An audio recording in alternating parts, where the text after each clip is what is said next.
Hari-hari kita guna QR code. Tapi anda tahu tak QR code tu apa maksudnya? Jom belajar. Buku teks Bahasa Melayu tahun 4.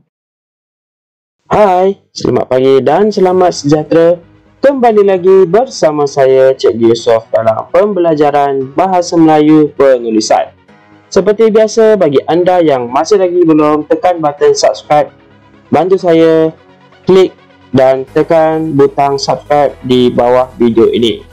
Mari kita masuk pada pembelajaran pada hari ini. Sebelum itu, bagi murid yang belum lagi menulis ejaan, sila tulis ejaan mengikut kepada paparan slide yang kedua. Mari kita lihat pada slide yang seterusnya. Dan untuk pembelajaran pada hari ini, kita akan masuk pada bahagian A, iaitu bina ayat. Seperti biasa, sila sediakan buku teks Bahasa Melayu, buku bina ayat dan juga buku kosakata.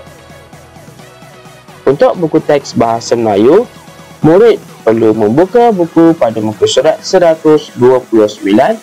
Kita akan masuk pada unit 20 iaitu Mesra Teknologi, dan untuk tajuk kecilnya adalah kod QR atau dipanggil sebagai kod respon pantas. Kemahiran yang akan dipelajari oleh murid pada hari ini adalah pada 2.2.1, iaitu membaca dan memahami bahan grafik daripada multimedia untuk membuat gambaran. Jadi, objektif pembelajaran pada hari ini, murid dapat membaca petikan tentang kod QR, iaitu kod respon pantas, untuk membuat gambaran tentang kebaikan penggunaan teknologi ini. Sebelum kita masuk kepada buku teks, mari kita lihat gambar kod QR. Inilah cara penggunaan dan juga gambar kod QR yang sering kita gunakan pada hari ini. Banyak kebaikan yang kita dapat daripada penggunaan kod QR. Tanpa membuang masa, mari kita masuk kepada buku teks. Inilah gambaran pada buku teks muka surat 129. Ada satu petikan penerangan tentang kod QR. Gambar yang kedua adalah cara penggunaan kod QR, dan gambar yang ketiga merupakan kebaikan kod QR. Mari kita pergi satu demi satu. Okey. Dalam bahagian ini, murid perlu membaca. Jadi, cikgu akan bantu baca pada petikan ini dan kamu perlu baca sendiri mengikut intonasi yang sesuai. Kod QR ialah kod yang boleh diimbas dengan menggunakan peranti seperti telefon pintar atau tablet. Kod ini boleh menghubungkan peranti terus ke laman web. Masuk pula pada bahagian cara penggunaan. Ada 4 gambar yang diberi dalam buku teks ini. Gambar pertama, pilih perisian pengimbas pada telefon pintar atau tablet. Gambar yang kedua, imbas kod QR. Gambar ketiga, telefon bimbit atau telefon pintar atau tablet akan dihubungkan dengan pantasnya ke laman web. Dan gambar yang keempat, maklumat di laman web dapat dibaca atau ditonton. Apa yang cikgu harap daripada petikan yang pertama dan yang kedua, murid dapat faham dengan jelas apakah maksud kod QR dan bagaimana cara kod QR digunakan. Untuk penggunaan kod QR ini, kita perlulah mendownload ataupun memuat turun aplikasi daripada Google Play, scanner yang sesuai. Kemudian kita buka kepada scanner tersebut dan cari kod QR. Kita perlu imbas kod QR. Bila sudah imbas kod QR itu, telefon pintar kita akan menghubungkan kepada laman web, dan kita klik pada butang laman web tersebut, maka kita akan dapat maklumat tersebut dengan pantas dan mudah. Beginilah teknologi yang digunakan pada masa kini.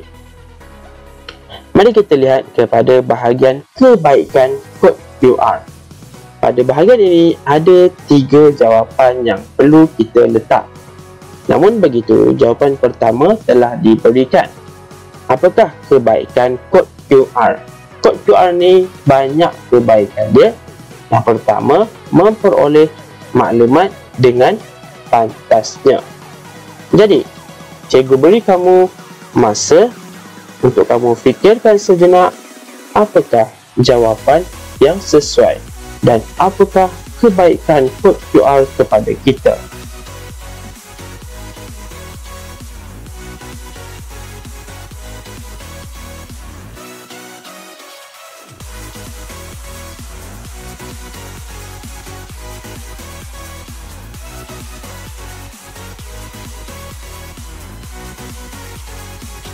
Baiklah, kepada murid yang dapat menjawab soalan cikgu, anda hebat kerana mampu berfikir secara hebat. Mari kita sama-sama semak jawapan.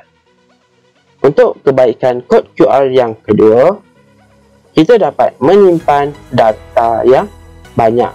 Penggunaan kod QR ini memudahkan kita menyimpan beberapa maklumat dan sebenarnya banyak maklumat yang kita boleh simpan daripada imbasan kita kepada satu-satu kod tersebut. Untuk yang kedua, memperoleh maklumat dengan cara yang menarik. Seperti cara yang lama, kita perlu menaik pada komputer ataupun telefon pintar kita untuk kita mendapat sesuatu maklumat. Ataupun dengan cara yang paling lama, kita menggunakan buku ataupun kamus untuk mencari satu-satu maklumat. Tetapi dengan penggunaan kod QR ini merupakan satu cara yang paling menarik untuk kita dapatkan maklumat dengan lebih pantas dan mudah. Baiklah, cikgu harap daripada maksud kod QR, cara penggunaan kod QR dan juga kebaikan kod QR ini kamu dapat faham untuk pelajaran hari ini. Bagi tugasan kamu pula hari ini, baiklah, sebelum kita masuk kepada tugasan, cikgu nak simpulkan di sini kod QR adalah satu teknologi yang memudahkan pengguna mendapatkan maklumat. Dan di sini cikgu highlightkan teknologi berwarna kuning. Dan teknologi ini ada kaitannya dengan kerja rumah kamu pada hari ini, iaitu bina ayat. Mari sama-sama kita bacakan soalan. Gambar di bawah menunjukkan suasana di sebuah rumah. Tulis 5 ayat yang lengkap tentang suasana tersebut. Dalam gambar ini terdapat 5 orang. Ada seorang pakcik, seorang ayah, seorang ibu dan 3 orang anak. Dan di sini kita dapat lihat kelima-lima orang di sini sedang menggunakan peranti atau gadget yang terkini. Seperti ayah ini sedang menggunakan telefon bimbit, anak perempuan di sini menggunakan tablet, dan kakak di sini menggunakan komputer riba. Ibunya sedang menggunakan vacuum dan seorang budak lelaki sedang bermain permainan video. Baiklah, mari sama-sama kita semak dan kita bincangkan kata kerja yang sesuai bagi setiap gambar di dalam ini. Untuk gambar yang pertama, kita bulatkan pada bahagian ibu dan ibu sedang membersihkan lantai. Jadi, ibu sedang membersihkan lantai. Gambar yang kedua, seorang budak perempuan sedang menggunakan tablet. Kata kerja yang sesuai, menonton video. Menonton video. Untuk gambar yang ketiga, kita bulatkan seorang ayah sedang membuat panggilan video. Kita tidak boleh menggunakan kata kerja yang sama kerana itu adalah satu kesalahan, dan jika kamu menggunakan kata kerja yang sama bagi ayat yang berbeza akan menyebabkan markah kamu menjadi kurang. Untuk gambar yang keempat, kita bulatkan gambar kakak Dan kata kerja yang sesuai adalah menyiapkan tugasan. Dan yang terakhir, bermain permainan video. Mari kita semak apa pula peralatan yang mereka gunakan. Yang pertama adalah vakum. Yang kedua, tablet. Yang ketiga, telefon bimbit. Yang keempat, komputer riba. Dan yang terakhir, permainan video. Seperti biasa, untuk membina ayat, kamu perlu gunakan teknik SKOP. Jadi pada jadual ini, cikgu telah masukkan pada bahagian K, iaitu kata kerja, dan O, iaitu objek. Apa yang kamu perlu masukkan adalah pada bahagian subjek, iaitu orang. Boleh nyatakan nama orang ataupun kata panggilan orang tersebut. Seperti contohnya yang pertama, membersihkan lantai adalah seorang perempuan dewasa. Kita boleh letakkan namanya sebagai ibu. Ibu sedang membersihkan lantai dengan menggunakan vakum. Okey, dengan menggunakan vakum perlu diletakkan pada bahagian P, iaitu perluasan ayat. Jadi sekadar itu saja perkongsian kelas cikgu pada hari ini. Dan yang terakhir, kamu perlu salinkan ke-66 kosakata ini ke dalam buku kosakata kamu untuk kamu tulis ejaan pada pembelajaran kelas yang akan datang. Berjumpa lagi dalam video yang akan datang.